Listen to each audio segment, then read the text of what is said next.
pour l'éternité, brillant de lumière, l'ange est descendu, il roule la pierre du tombeau vaincu. À toi la gloire, ô ressuscité. À toi la victoire pour l'éternité. Vois le paraître, c'est lui, c'est Jésus, ton sauveur, ton maître. Oh, ne doute plus, sois dans l'allégresse, peuple du Seigneur, et redis sans cesse que Christ est vainqueur. À toi la gloire, ô ressuscité.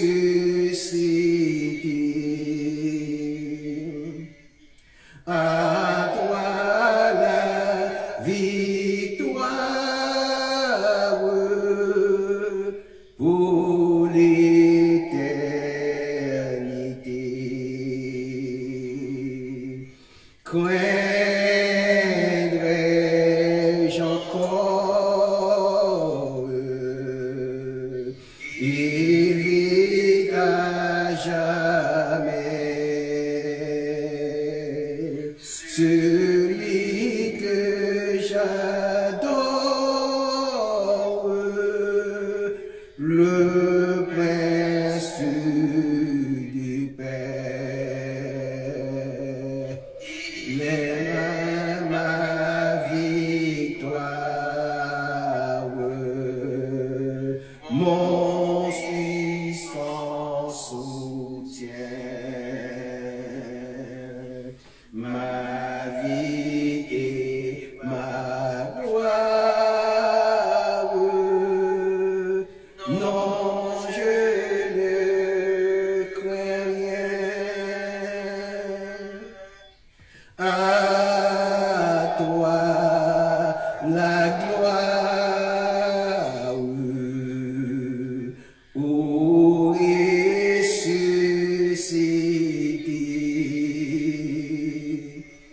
À toi la victoire pour l'éternité.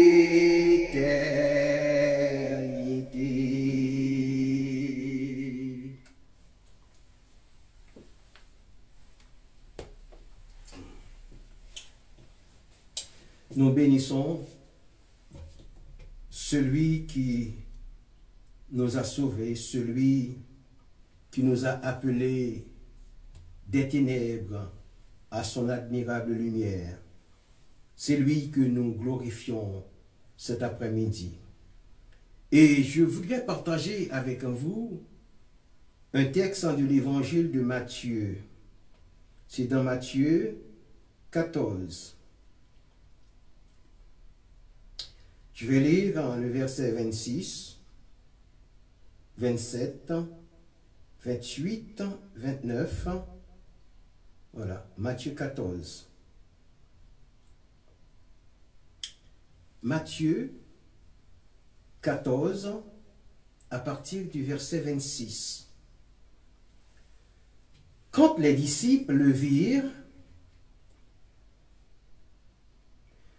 marcher sur la mer, ils furent troublés et dirent, c'est un fantôme, et dans leur frayeur, ils poussèrent des cris. Jésus leur dit aussitôt, rassurez-vous, c'est moi, n'ayez pas peur. Le verset 28, Pierre lui répondit, Seigneur, si c'est toi, ordonne que j'aille vers toi sur les eaux. Verset 29, et il dit, viens Pierre. Pierre sortit de la barque et marcha sur les eaux pour aller vers Jésus.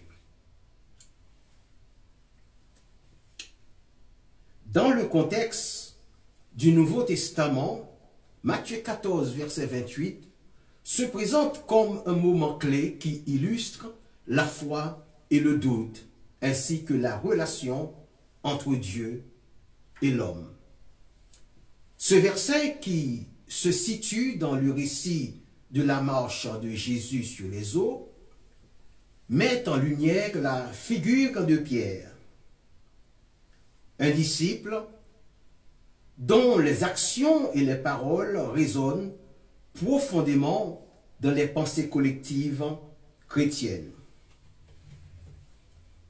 Lorsque Pierre s'adresse à Jésus en disant « Seigneur, si c'est toi, ordonne que j'aille vers toi sur les eaux. » Il exprime bien évidemment à la fois une profonde confiance et une hésitation. Cette dualité est révélatrice de la condition humaine où la foi peut coexister avec le doute. En effet, la demande de Pierre n'est pas simplement une quête de miracle, mais aussi une recherche de la validation de sa foi. Il ne s'agit pas seulement de marcher sur les eaux, mais de répondre à un appel divin, de se rapprocher de celui qu'il considère comme son maître. La réponse de Jésus vient. Elle est à la fois simple et puissante. Elle incarne l'invitation à transcender les limites humaines, à embrasser l'inconnu et à se lancer dans l'aventure de la foi. Ce moment est crucial car il illustre comment la foi peut mener à des expériences extraordinaires, mais aussi elle peut être mise à l'épreuve. En sortant de la barque, Pierre fait preuve d'un courage remarquable, mais il est également confronté à la tempête qui l'entoure, symbole des défis et des incertitudes de la vie. Il est intéressant de noter que dans ce récit, la mer agit comme une métaphore des épreuves. La mer, souvent perçue comme un lieu de danger et d'incertitude, représente les obstacles que chacun doit surmonter. Alléluia.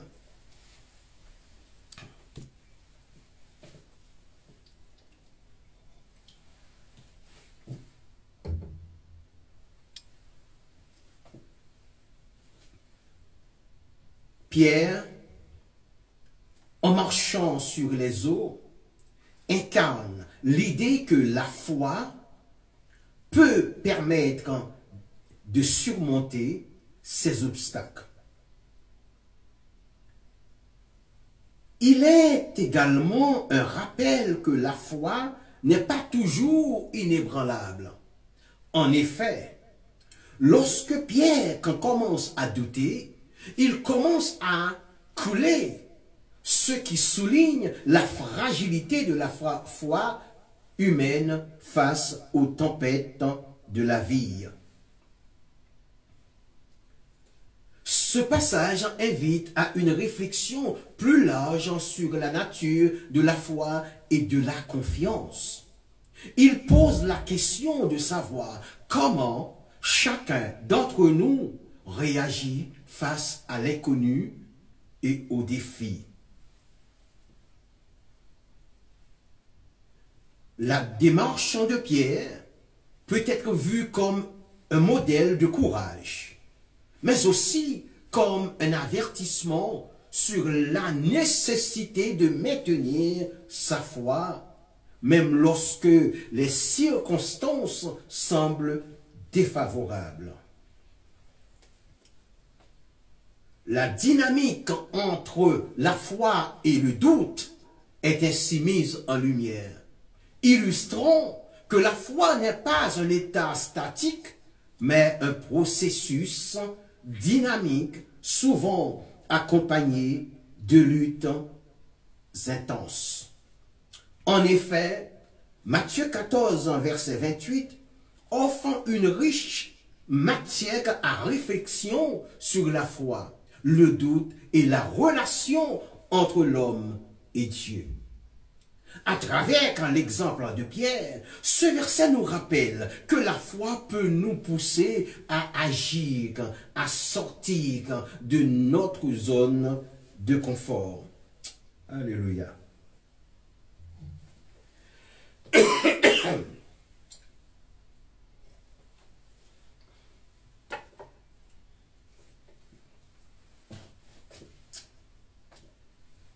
Mais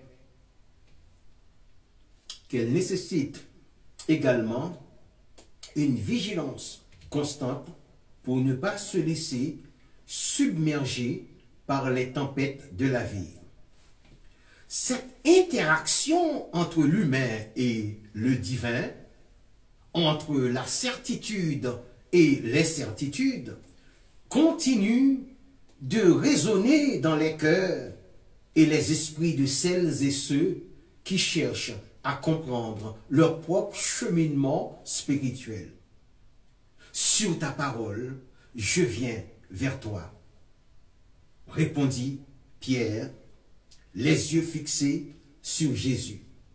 C'est une déclaration de foi, une promesse silencieuse d'abandonner ses peurs et ses doutes pour se confier à la volonté divine. On peut imaginer la scène, la foule qui s'agite autour, les disciples qui s'interrogent sur la sincérité de cet homme, et Jésus qui, avec une douceur infinie, l'accueille dans son regard. Cette déclaration de Pierre est très fascinante. Elle résonne en moi comme un appel à l'action, une invitation à laisser derrière soi tout ce qui nous retient et à nous tourner vers Jésus, qui est l'espoir de ce monde chaotique. C'est une décision difficile, car elle implique de faire confiance à quelqu'un de plus grand que soi, de se laisser guider par une force invisible, celle du Saint-Esprit. Mais c'est aussi une décision libératrice, car elle nous permet de nous libérer du poids de nos propres limitations et de découvrir un monde de possibilités infinies. Alléluia.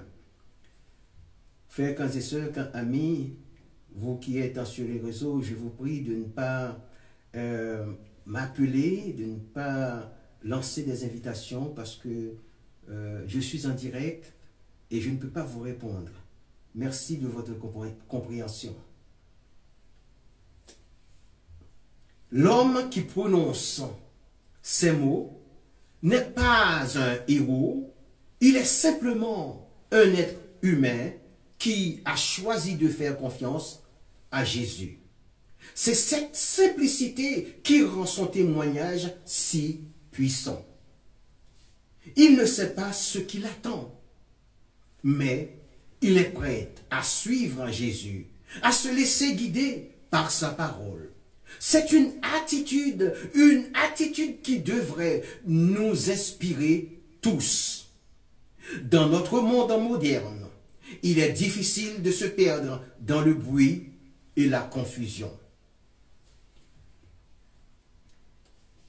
Nous sommes constamment bombardés d'informations, d'opinions et de sollicitations. Il devient difficile de discerner ce qui est vrai, ce qui est bon et ce qui est juste. C'est dans ces moments-là que la parole de Jésus devient un phare dans la nuit, un guide pour nous aider à retrouver d'autres chemins. Alléluia.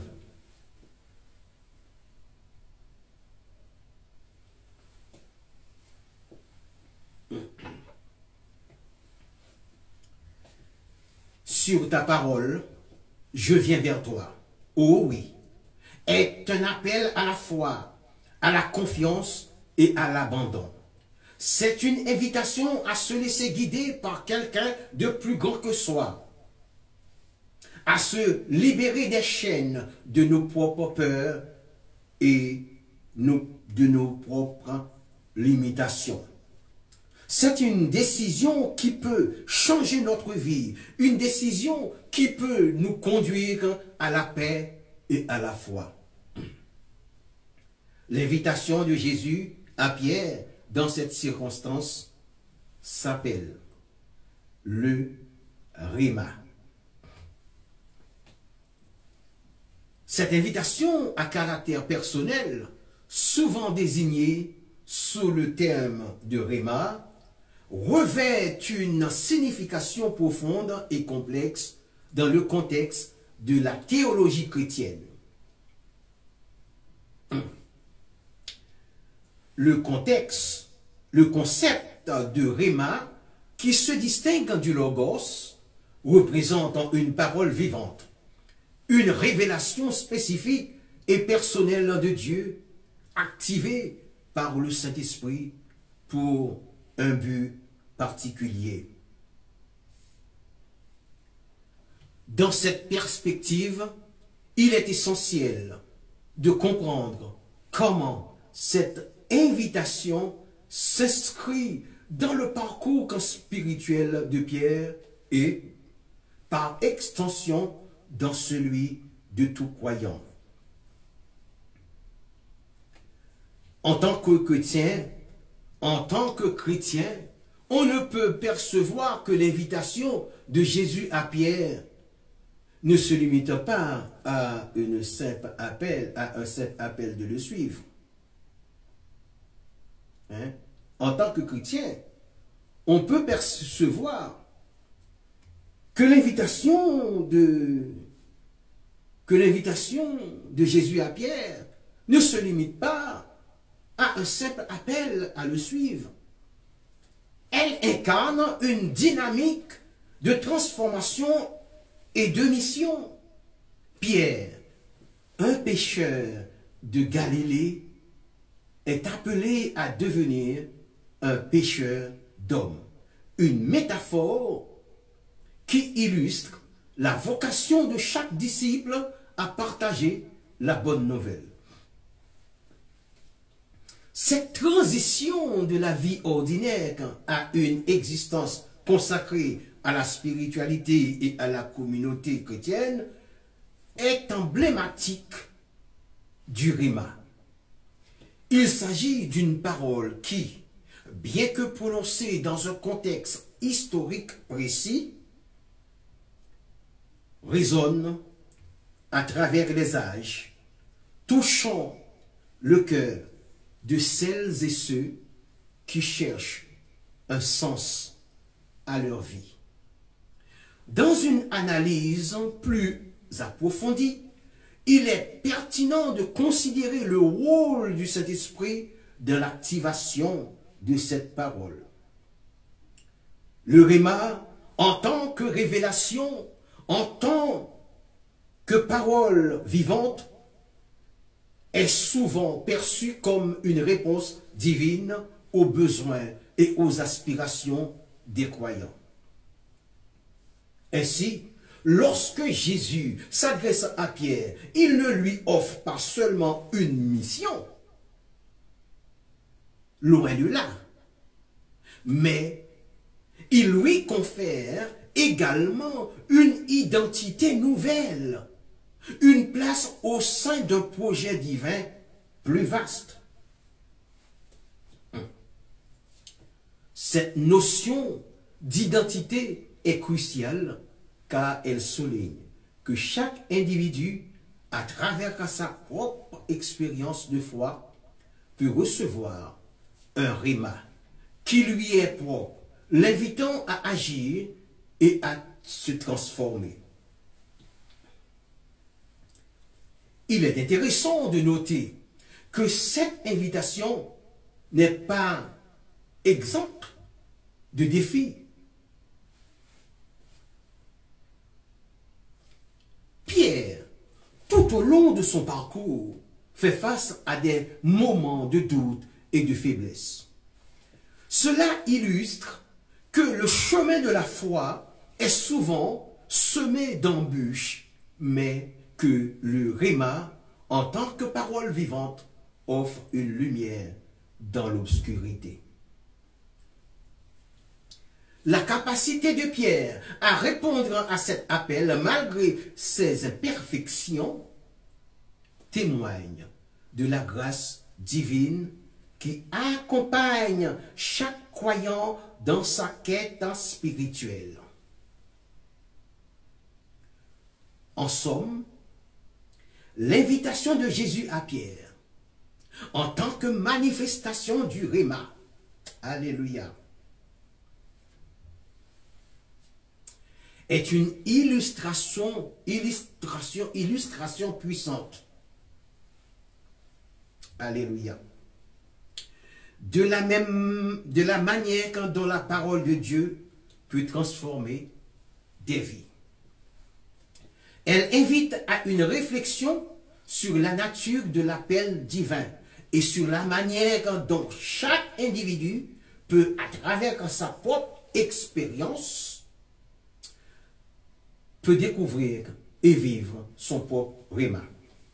Cette dynamique de révélation et de réponse est au cœur de la foi chrétienne, rappelant que chaque croyant est appelé à une relation personnelle et active avec Dieu.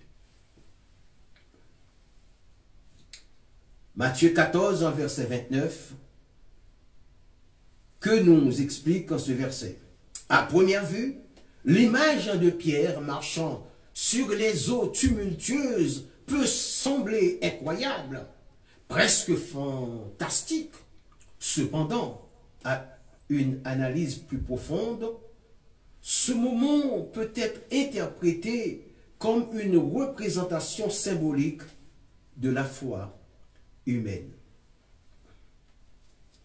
Pierre, en sortant du bateau, agit sur une impulsion de confiance envers Jésus, ce qui souligne l'idée que parfois il est nécessaire de s'aventurer au-delà des limites de notre confort.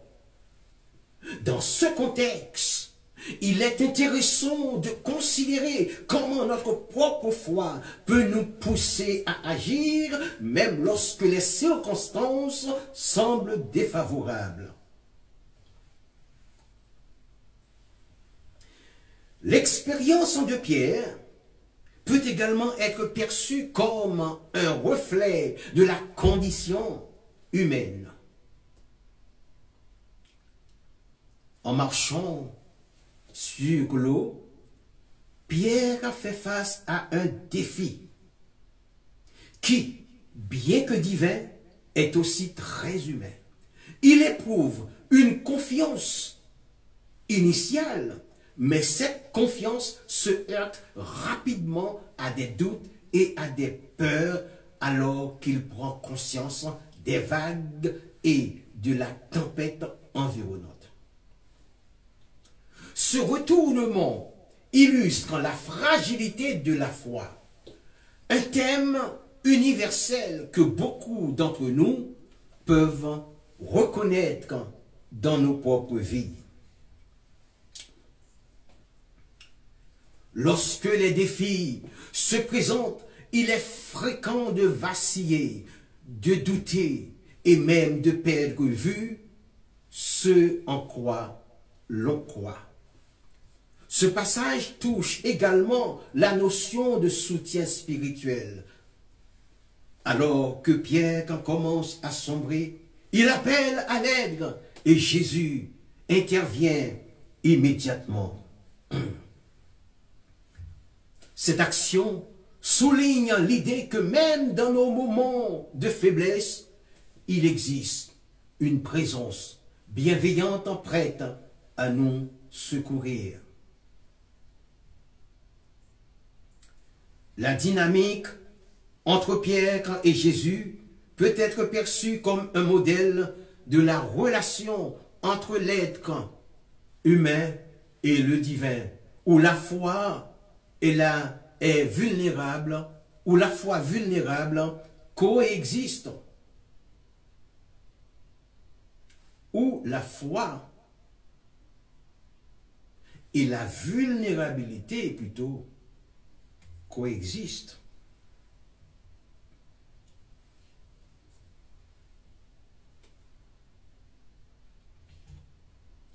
De plus, l'épisode de Matthieu 14, 29 questionne les notions de leadership et de responsabilité. Pierre, en tant que disciple, prend l'initiative de marcher vers Jésus, mais il devient également un exemple de ce que signifie faire face à la peur. Le fait qu'il soit prêt à risquer sa sécurité pour suivre son maître peut inspirer une réflexion sur le rôle du courage dans le leadership. Ce moment nous rappelle que le véritable leadership ne consiste pas seulement à avancer avec assurance, mais aussi à savoir quand demander de l'aide. Enfin, Matthieu 14, 29 nous offre une riche tapisserie d'interprétation sur la foi, la peur et la vulnérabilité. À travers l'acte de marcher sur l'eau, Pierre incarne les luttes internes de chaque individu oscillant entre confiance et doute. Ce récit, bien que profondément ancré dans un contexte religieux, résonne avec les défis universels que chacun peut rencontrer dans sa quête de sens et de soutien. La capacité de Pierre à se tourner vers Jésus dans sa détresse nous rappelle que même au milieu des tempêtes de la vie, il est possible de trouver refuge et encouragement. Nous voilà au verset 30. Dans le passage de Matthieu 14, verset 30, on observe un moment clé de l'histoire de Pierre, l'un des disciples de Jésus. Dans un premier temps, il est nécessaire de situer le contexte. Après avoir nourri une foule de 5000 personnes, Jésus se retire pour prier, laissant ses disciples naviguer sur le lac de Génézareth. Lorsqu'une tempête se lèvent. Les disciples, pris de peur, aperçoivent Jésus s'approchant d'eux, marchant sur les eaux tumultueuses. Ce moment souligne la dualité de la foi humaine, face aux épreuves. Pierre, animé par un mélange de courage et d'inquiétude, demande à Jésus de lui permettre de marcher sur l'eau. Il s'agit d'abord, avec une foi audacieuse, ou plutôt,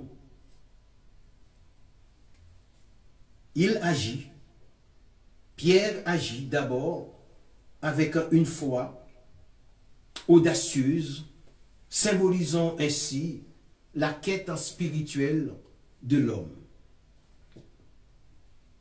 Cependant, lorsqu'il commence à réaliser l'intensité de la tempête, il ressent une peur écrasante qui le pousse à douter. Cette phrase, je cite, « Mais en voyant le vent, il eut peur, et comme il commençait à enfoncer, il s'écria, « Seigneur, sauve-moi !» Ceci met en évidence la fragilité de la foi humaine. En analysant ce passage, on peut constater que Pierre représente chacun d'entre nous. L'expérience vécue par Pierre peut être interprétée comme une métaphore de notre propre parcours spirituel. Il est fréquent de commencer une entreprise ou une démarche avec enthousiasme, mais la peur et le doute peuvent en surgir, perturbant notre confiance. La réaction de Pierre, qui s'écrie pour demander de l'aide, illustre également la nécessité d'une connexion avec Dieu dans les moments de crise. Il est intéressant de noter que, bien que Pierre ait perdu sa foi temporairement, il parvient à reconnaître sa vulnérabilité et appelle Jésus à son secours. Ce passage est un geste qui témoigne d'une compréhension essentielle. Même dans nos moments de faiblesse, il est crucial de se tourner vers une force supérieure, celle du Saint-Esprit. Cela soulève la question de la nature de la foi. Est-elle inébranlable ou sujette aux fluctuations des circonstances extérieures? La réponse à cette question dépend souvent de la perspective individuelle sur la foi et la spiritualité. Pour certains, la foi peut être un ancrage, une source de force qui permet de naviguer à travers les tempêtes de la vie. Pour d'autres, elle peut être un chemin parsemé de doutes et de remises en question. Oh, dans tous les cas, le récit de Pierre nous rappelle que la peur et le doute sont des éléments inhérents à l'expérience humaine. Ce verset, par sa simplicité, ouvre un dialogue sur la nature de notre engagement spirituel. Enfin, Matthieu 14, 30 offre une réflexion profonde sur la foi, le doute et la recherche de secours dans les moments de tempête. Pierre, dans son acte de marcher sur l'eau, incarne l'aspiration humaine vers Dieu, tout en illustrant la fragilité de cette quête. À travers cette histoire, il est possible de comprendre que la foi est un voyage souvent sinueux, où les épreuves et les doutes peuvent finalement renforcer notre engagement et notre compréhension de ce qui est sacré. Ce passage invite chacun à examiner sa propre relation avec la foi et à reconnaître que même dans les moments de désespoir, une main tendue peut apporter la lumière et l'espoir. Que nous dit Matthieu 14, 31? Dans Matthieu 14, 31, l'épisode narré ou raconté témoigne d'une interaction significative entre Jésus et ses disciples, en particulier Pierre, qui, dans un moment de foi, mais aussi de doute, s'avance sur les eaux tumultueuses. Ce passage évoque, bien évidemment, la tension entre la foi et la peur, un thème universel qui résonne profondément dans l'expérience humaine. L'analyse de ce verset révèle une dynamique complexe. Lorsque Pierre commence à marcher sur l'eau, il manifeste une confiance remarquable en Jésus. Ce geste peut être interprété comme une métaphore des défis que chacun doit affronter dans sa vie. Cependant, lorsqu'il prend conscience des vagues menaçantes, il succombe à la peur, illustrant ainsi comment les doutes peuvent rapidement submerger la foi. Cela soulève la question de la relation entre la croyance et les circonstances extérieures. Il est facile, dans des moments de calme, de se sentir confiant et serein. Cependant, face à l'adversité, la vulnérabilité humaine devient apparente. Dans cet instant précis, Jésus tend la main à Pierre, affirmant ainsi que même dans les moments de doute, il est possible de recevoir de l'aide et du soutien. L'action de Jésus peut être perçue non seulement comme un acte de sauvetage physique, mais également comme un symbole d'espoir et de rédemption. Cela invite à réfléchir sur la manière dont les individus peuvent, à travers leur propre lutte, trouver une source de force et de résilience. En adoptant une perspective plus personnelle, il est courant de ressentir des moments de faiblesse face à des épreuves. L'expérience de Pierre peut résonner avec beaucoup d'entre nous. Combien de fois avons-nous commencé un projet avec enthousiasme seulement pour être submergés par des doutes et des peurs? La lutte de Pierre sur les eaux peut donc être vue comme un reflet de nos propres luttes. En partageant cette expérience humaine de la foi et du doute, Matthieu 14, 31 nous pousse à envisager comment nous pouvons, nous aussi, tendre la main lorsque nous sommes en difficulté.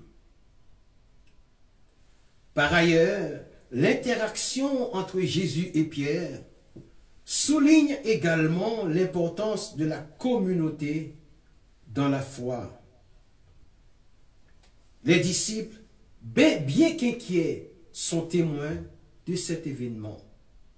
ils partagent non seulement l'expérience de la tempête, mais aussi celle de la foi.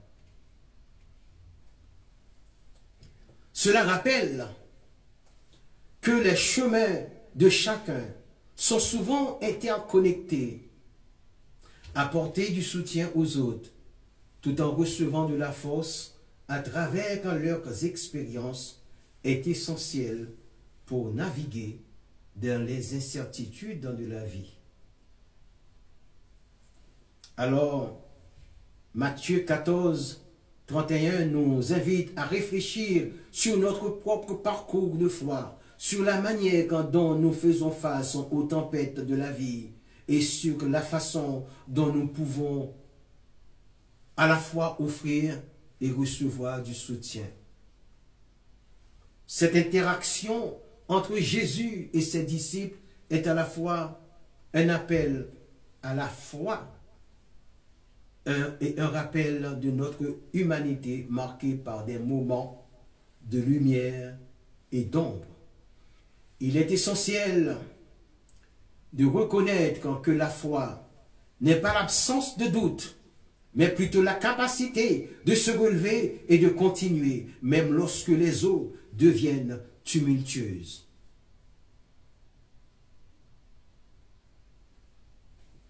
L'épisode de la foi de Pierre continue dans la vie des autres personnes.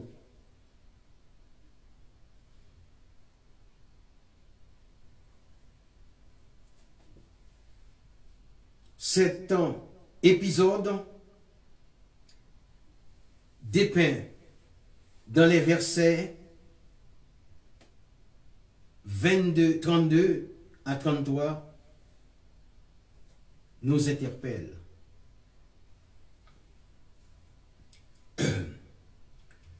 Dans ces versets, alors 32 et 33 de Matthieu,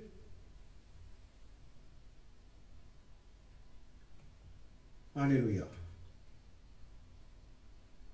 de Matthieu, du Matthieu 14, il est question d'un événement marquant de la vie de Jésus et de ses disciples qui peut être analysé à la fois sur le plan théologique et humain. Ce passage se déroule après le miracle de la marche sur les eaux, une scène emblématique qui illustre la puissance divine de Jésus et la foi vacillante des disciples. Lorsque Jésus monte dans la barque, après avoir apaisé la tempête, il est intéressant de noter la réaction immédiate des disciples. La crainte et l'émerveillement qui les envahissent témoignent de leur prise de conscience croissante de l'identité de Jésus. Ils proclament dans un élan de reconnaissance que véritablement il est le Fils de Dieu. Cela soulève des questions sur la nature de la foi et de la compréhension spirituelle. Les disciples, bien qu'intimement liés à Jésus, semblent parfois en proie et au doute. Cela reflète une réalité humaine universelle, la difficulté de maintenir une foi constante face aux défis et aux incertitudes de la vie. En observant cette dynamique, il devient évident que la foi est un processus en évolution. Les disciples, comme beaucoup d'entre nous, sont en quête de certitude dans un monde troublé. Leur crainte face à la tempête, leur émerveillement à la vue de Jésus, alléluia,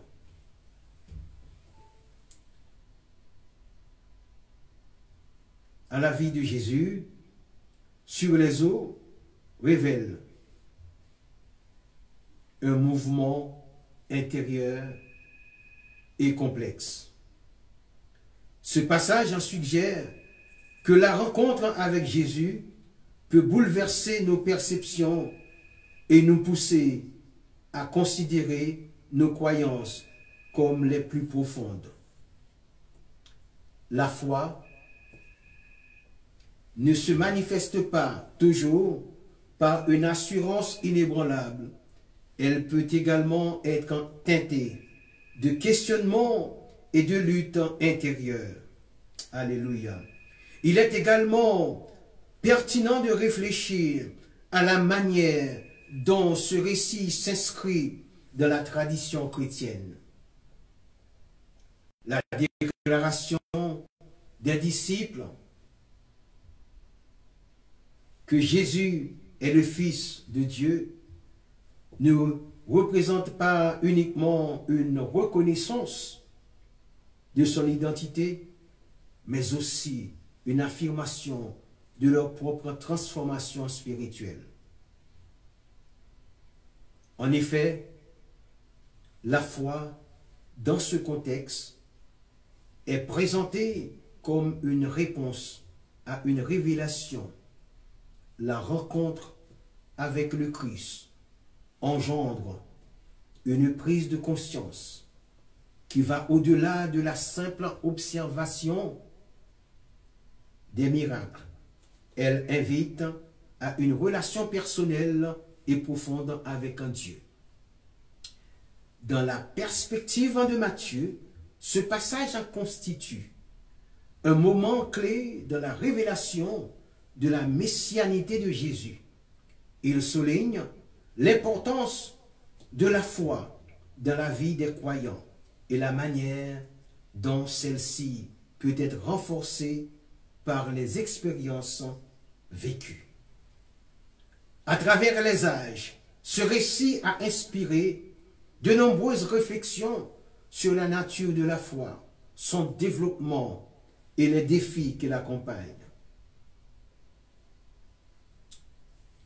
Il rappelle que la foi est une aventure parfois tumultueuse, mais qui peut aboutir à une compréhension plus profonde de soi et de Dieu. Ainsi, l'analyse des versets 32 et 33 de Matthieu 14 permet de saisir la complexité de la foi humaine face à l'infini mystère de Dieu. Les disciples, en reconnaissant Jésus, non seulement affirment leur croyance, mais également accueillent le cheminement spirituel qui leur est proposé. Par ce récit, l'auteur invite chaque lecteur à considérer sa propre relation avec la foi, à naviguer entre doute et certitude et à chercher une compréhension plus large de la présence divine dans leur vie quotidienne. Alléluia.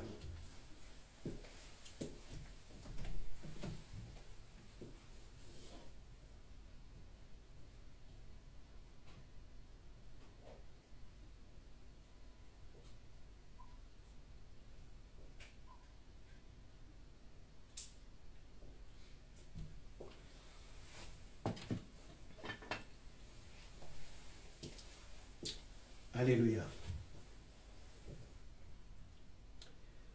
Nous abordons les versets 34 à 36. Dans ces versets, une scène particulière se déroule, révélant à la fois la puissance et la compassion de Jésus. Cet extrait du Nouveau Testament décrit comment, après avoir accompli des miracles remarquables, Jésus et ses disciples arrivent à Génézareth. Les versets indiquent que dès qu'ils ont mis le pied sur terre, les gens de cette région reconnaissent immédiatement Jésus. Cela souligne l'impact qu'il a eu sur la population, tant par ses enseignements que par ses actions. Il est intéressant de noter que dans cette partie du texte, la réaction des habitants de Génézareth est spontanée et collective. Ils se précipitent pour porter des malades sur des lits, espérant simplement toucher le bord de son vêtement. Cela évoque une profonde foi et une confiance en la capacité de Jésus à guérir. À travers cette action, on peut percevoir un désir désespéré de rédemption et de guérison qui est une récurrence dans les récits évangéliques. Cette dynamique entre l'individu et le collectif est très fascinante car elle illustre comment une figure charismatique peut rassembler des foules dans un but commun tout en mettant en lumière la souffrance individuelle des malades. L'importance des gestes symboliques est également à souligner. Le fait que ces personnes cherchent à toucher le vêtement de Jésus suggère que, pour eux, même un contact aussi minime pourrait suffire à engendrer la guérison. Cela amène à réfléchir sur le pouvoir de la foi et sur la manière dont les croyants s'accrochent à des symboles tangibles de leur spiritualité. Dans un monde souvent marqué par l'incertitude, la quête de miracles devient un reflet des aspirations humaines universelles. Le passage se termine sur une note qui évoque la réussite des guérisons. Tous ceux qui touchent le vêtement de Jésus sont guéris. Cela ne fait qu'accentuer l'idée que la foi, combinée à l'intervention divine, peut produire des résultats extraordinaires. En tant qu'humain, il est impossible de ne pas être touché par l'idée que, malgré les souffrances et les luttes de la vie, il existe une possibilité de guérison et de rédemption. En adoptant une perspective subjective, on pourrait se demander ce que ces versets signifient pour nous aujourd'hui. Les réflexions sur la foi, la guérison et la communauté sont toujours pertinentes. Dans un monde où les défis personnels et collectifs, la recherche d'une connexion spirituelle peut offrir un réconfort inestimable.